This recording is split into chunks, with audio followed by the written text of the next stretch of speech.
Hello everyone, welcome to our channel BBS pharma. आज हम pharmaceutics 1 की सीरीज को स्टार्ट करेंगे जो कि बी फार्मेसी फर्स्ट सेमेस्टर में आपका सब्जेक्ट है। तो आइए शुरू करते हैं।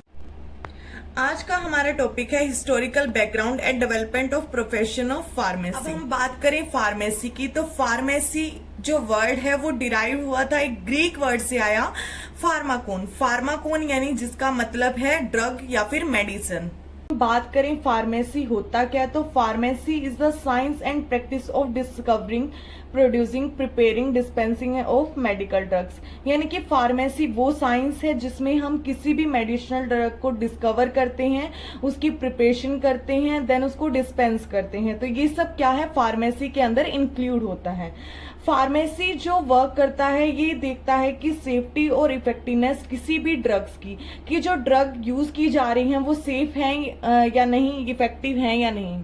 ड्रग, जो हम बार बार वर्ड यूज कर रहे हैं, ड्रग। ड्रग होता क्या है? ड्रग कोई भी केमिकल प्रोडक्ट या फिर कोई फूड के अलावा कोई भी सब्सटेंस जो हम यूज करते हैं डिसीज को प्रिवेंट करने के लिए, डायग्नोज करने के लिए, उसको ट्रीट करने के लिए, या फिर हमें कोई प्रॉब्लम हुई है उसको सिम्टम्स को हम रिड्यूस करने के लिए क्या है, ड्रग्स का यूज करते हैं।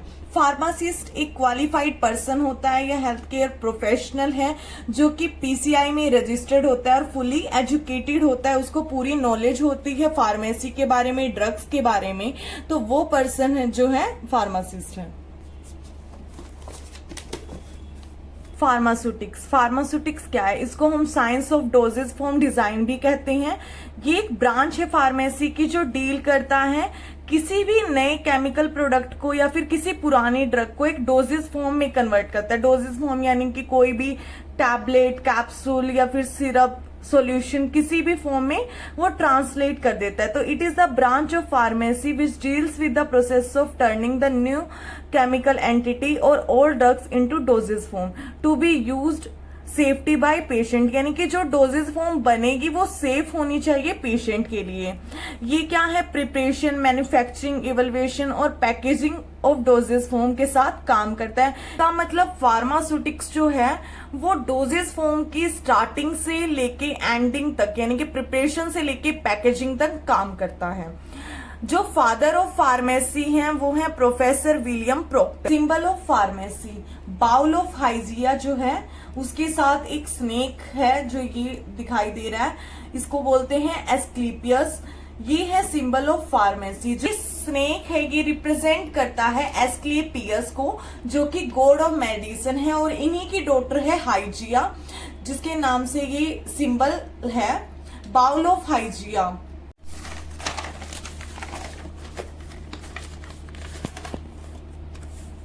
अब आता है history of pharmacy in India. Before 19th century, 19th century से पहले जो इंडिया था वो नेचुरल चीजों को ही, लाइक प्लांट्स, वेजिटेबल्स या एनिमल्स को ही यूज किया करता था, यानी कि आयुर्वेदा या सिद्धा सिस्टम ही इंडिया में हुआ करते थे। लेकिन बाद में इंडिया में एलोपैथिक वेस्टर्न सिस्टम मेडिसिन का आ गया था 19th सेंचुरी में। जब ब्रिटिशर्स आए थे इंडिया में तब उनके साथ एलोपैथिक सिस्टम भी इंडिया में आया। इंडिया में जो आयुर्वेदा था वो सबसे पुराना सिस्टम था, लेकिन जब हम इनिशियली एलोपैथिक ड्रग्स यूज करने लगे तो हम यूरोप से उसको इम्पोर्ट करवाया करते थे, हम खुद मैन्युफैक्चर नहीं किया करते थे। लेकिन बाद में, but later, some drugs manufactured in this country. India में 1840 में सबसे पहले गोवा में जो फार्मेसी एजुकेशन स्टार्ट हुई थी सर्टिफाइड लेवल पे। देन 1843 पे जो लंदन फार्माकोपिया था वो हिंदी वर्जन में ट्रांसलेट होकर आया। 1874 में 2 ईयर का कोर्स, एक डिप्लोमा कोर्स था केमिस्ट एंड ड्रगिस्ट के लिए, वो स्टार्ट हुआ था सबसे पहले मद्रास मेडिकल कॉलेज में। देन 1878 में ओपीएम एक्ट को इंट्रोड्यूस किया गया जिसमें क्या है, अफीम के इंपोर्ट, एक्सपोर्ट और उसके कल्टीवेशन का जो कंट्रोल था वो गवर्नमेंट के अंडर आ गया था। अब 1881 में बंगाल में सबसे पहले फॉर्मल ट्रेनिंग स्टार्ट हुई थी कंपाउंडर्स के लिए। देन 1930 में गवर्नमेंट ऑफ इंडिया जो थी उसने एक कमेटी बनाई जिसके चेयरमैन थे आर.एन. चोपड़ा। इन्होंने फार्मेसी प्रॉब्लम्स के लिए ये कमेटी बनाई थी। 1931 में जो कमेटी बनाई थी उसने एक रिपोर्ट पब्लिश की जिसमें कहा था कि इंडिया में कोई भी कोर्स नहीं है फार्मेसी प्रोफेशन से रिलेटेड। देन 1935 में यूनाइटेड प्रोविंस फार्मास्यूटिकल एसोसिएशन बनाई गई, जिसको लेटर इसका नाम कन्वर्ट कर दिया गया इंडियन फार्मास्यूटिकल एसोसिएशन में। देन 1937 में एक डिग्री कोर्स यानी कि बी फार्मेसी को इंट्रोड्यूस किया गया था ML श्रोफ के द्वारा। सबसे पहले बनारस हिंदू यूनिवर्सिटी में ये कोर्स आया। देन 1940 में ड्रग एंड कॉस्मेटिक्स एक्ट 1940 को लागू किया गया। उसके बाद 1945 में फार्मेसी बिल को इंट्रोड्यूस किया, जो फार्मेसी एजुकेशन को मैनेज करता था। देन 1946 में इंडियन फार्माकोपिया लिस्ट को पब्लिश किया गया था। 1949 में फार्मेसी काउंसिलिंग ऑफ इंडिया को बनाया गया यानी PCI। 1955 में जो पहला इंडियन फार्माकोपिया का एडिशन था वो आया। 1991 में नाइपर को बनाया गया मोहाली में।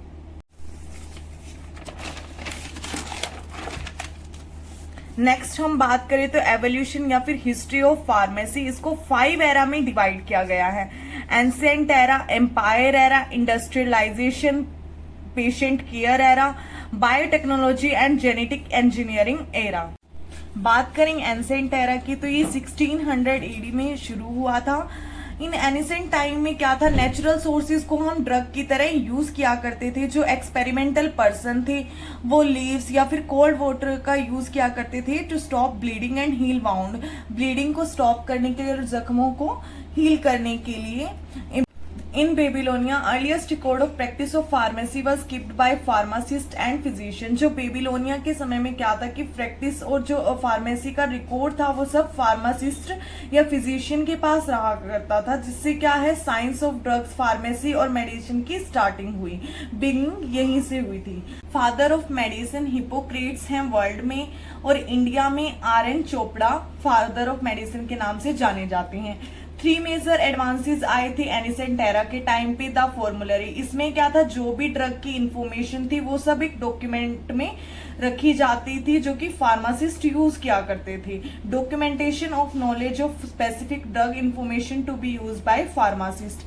डोजेस फॉर्म, ड्रग जो थी वो फॉर्मुलेट होती थी डोजेस फॉर्म के रूप में, जैसे कि सच एज सिरप जो कि शुगर या हनी का मिक्सचर है, ऐसे ड्रग्स फॉर्मुलेट होने लगी थी।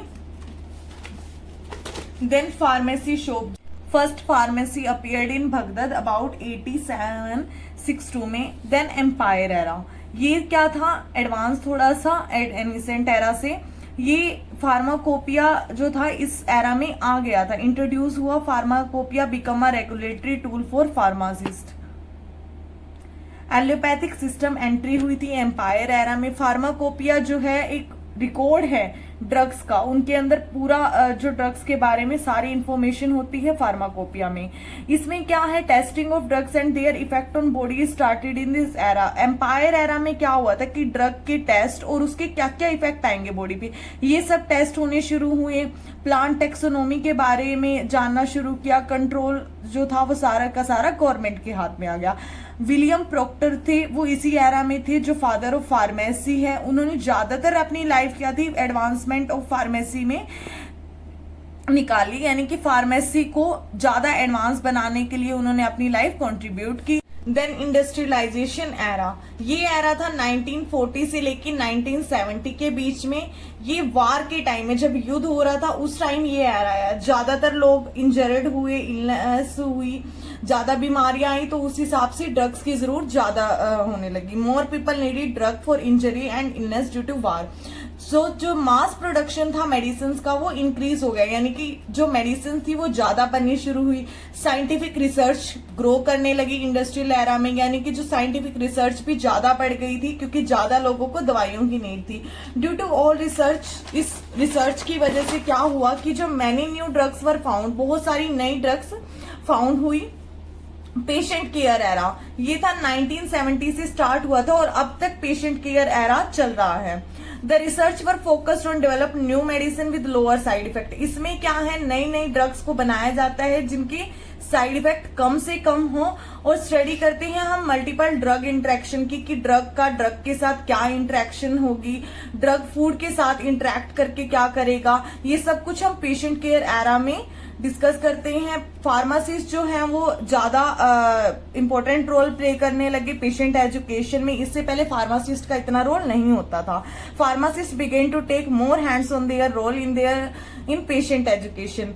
Duty of patient care in pharmacy and hospital was increase. जो पेशेंट की केयर करने का जो ड्यूटी था वो इंक्रीज होने लगा था फार्मेसी में, हॉस्पिटल्स में। Then biotechnology and genetic engineering era, ये क्या है, फ्यूचर में आएगा, जो कि अभी इतना नहीं पॉपुलर है। जीन थेरेपी होगी इस एरा में। रिकम्बिनेंट डीएनए टेक्नोलॉजी को स्टडी किया जाएगा, जो पेशेंट को ट्रीट करना है या डिसीज को क्योर करना है, वो क्या है, जेनेटिक मेकअप को मॉडिफाई करके किया जाएगा। अब हम बात करेंगे फार्मेसी एजुकेशन इन इंडिया की। डिफरेंट कोर्स हैं इंडिया में फार्मेसी को लेके, जैसे कि डिप्लोमा इन फार्मेसी, ये 2 साल का कोर्स है। मास्टर्स इन फार्मेसी, ये भी 2 साल का कोर्स है। बैचलर इन फार्मेसी, अब ये 4 साल का कोर्स है। देन एमएस फार्मा, ये master of science in pharmacy. MTech यानी कि master of technology in pharmacy, ये दोनों कोर्स नए हैं, 2-2 साल के हैं। फार्मा डी या पीएचडी इन फार्मेसी। अब हम बात करेंगे pharmaceutical industry in India. In 1930 जो कोलकाता में पहली फार्मास्यूटिकल कंपनी खुली थी। एट प्रेजेंट जो है इंडिया फार्मास्यूटिकल इंडस्ट्री में बहुत आगे पहुंच गया। ये वर्ल्ड में 3rd लार्जेस्ट है in the term of volume और 14th नंबर पे है in the term of value. Pharmacy as a career, one of the best career है वर्ल्ड में। ये हेल्थ केयर सर्विस का पार्ट है जो ड्रग्स के साथ डील करता है। तो इसके लिए जो स्कोप है, फार्मास्यूटिकल इंडस्ट्री में आप जा सकते हैं, production and manufacturing, quality assurance and quality control, marketing में जा सकते हैं, रिसर्च एंड डेवलपमेंट में, ड्रग रेगुलेटरी डिपार्टमेंट, इसमें आप गवर्नमेंट सर्विस के लिए जा सकते हैं, ड्रग इंस्पेक्टर की जॉब के लिए जा सकते हैं, या फिर रेलवे में फार्मासिस्ट की वैकेंसी निकलती है। फार्मासिस्ट आर्मी में या गवर्नमेंट हॉस्पिटल्स में। कम्युनिटी फार्मेसी आप खुद की कर सकते हैं, यानी एक छोटा सा हॉस्पिटल होता है जो ये विलेज एरिया में कर सकते हैं आप। हॉस्पिटल में फार्मेसी कर सकते हैं, खुद की केमिस्ट शॉप ओपन कर सकते हैं। देन एकेडमीज में भी आप अपना करियर स्टार्ट कर सकते हैं, असिस्टेंट प्रोफेसर, एसोसिएट प्रोफेसर या फिर प्रोफेसर की तरह। देन क्लिनिकल रिसर्च में आप जा सकते हैं, जो ड्रग प्रोडक्शन के बाद क्या है, क्लिनिकल स्टडीज में फेज 1 से लेके फेज 4 तक भी आप जा सकते हैं। एनालिसिस के लिए जा सकते हैं, जो कि ड्रग को एनालाइज करता है, आइडेंटिफिकेशन या फिर प्योरिफिकेशन होती है ड्रग की, इस डिपार्टमेंट में आप जा सकते हैं। फार्माको विजिलेंस, ये एक ऐसा डिपार्टमेंट है जहां पे आपको मॉनिटर करना होगा, डिटेक्ट करना होता है कि ड्रग कितनी सेफ है, उसकी एफिकेसी क्या है या उसकी एडवर्स इफेक्ट क्या क्या है। तो आज के लिए बस इतना ही। नेक्स्ट टॉपिक हम डिस्कस करेंगे नेक्स्ट क्लास में।